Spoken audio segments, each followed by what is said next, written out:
Today we have a very special guest, Engineer Essam Al Sheibany, a thought leader, a proud Omani thought leader of ESG and sustainability, especially when it comes to logistics. He is the VP of Sustainability and ESG at Asyad, Oman's leading logistics company. Thank you very much for being with us. Basically, we have the Oman Sustainability Week. It's doing extremely well. You're participating here. You come from a very complex sector. All right, what can you tell us? What is the new from Asyad? Well, actually, Asyad, we have built our ESG framework that link into different areas, particularly where, Asyad is diversified businesses, where we have hard to abate businesses, where we have easy to abate businesses. And then so we have to develop a strategy that meets all the domain of business. And then we also going, because it's a logistic with the support of the government, so you need to build your ESG finance framework, where actually you can get funding to fund this decarbonization projects or any ESG project that can drive the business. So it's a challenging in terms of growing the strategy, and it's challenging also in terms of finding the funding that can run this project. Yeah. You have operations stretch across the world, as you know, basically, and it's lots of policies, lots of regulations, frameworks.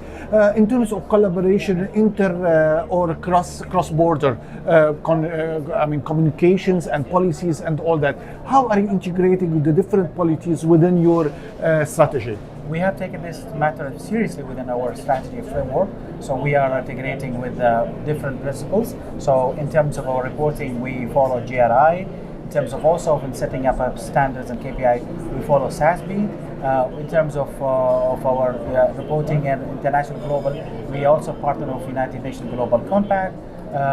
We have, especially for the shipping lines, where we have the Poseidon principles, where it sets you the guidelines how you report in terms of your ESG. We also are reporting to, we follow the United Nations climate change protocols, or the GSG protocol for scope reporting.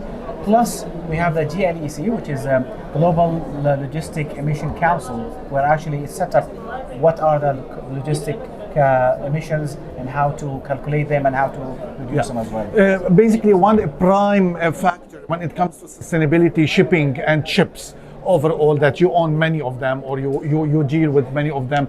You have a strategy, basically, and I understand that it's really exceptional, especially by regional and standards in the Middle East and Africa. What can you tell us in particular in this regard? The ESG strategy, or maybe the shipping strategy, shipping strategy, we have state-of-the-art ships. We're actually cruise around the world, and because we cruise around the world, we need to meet international standards.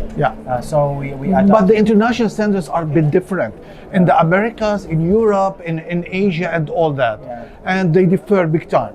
So how can we optimize?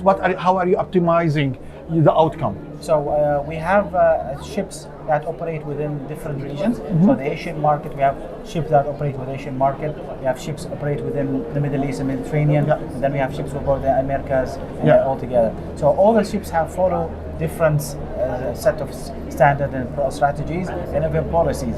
However, the overall overarching strategy is the global strategy. We are actually focusing this year on what exactly we want to do. What's going on with Salalah Port? We've heard that they have something very big and deep in this regard. Salalah Port, because of their partners with Maersk, APM Timbers, it will going to be the first port in the region where actually hit the net zero by 2040. So they have a plan of net zero by 2040.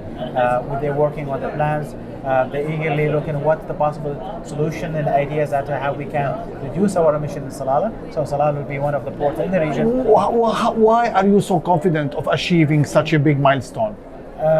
Why Salalah in particular? Why are you so confident of that? It's a big target. Correct. We have the tools. We understand. We started measuring our emissions a year ago, so we have our emissions there. We are not that very high comparing to oil and gas sector. So we know our emissions. We know how to abate them. Actually, we have a roadmap for 2050 net zero plan. And that's built with many factors. And the key pillar for that is operation efficiency. So whatever we do in terms of operations, or in terms of it have to be very efficient, and then with a way of reducing our emissions.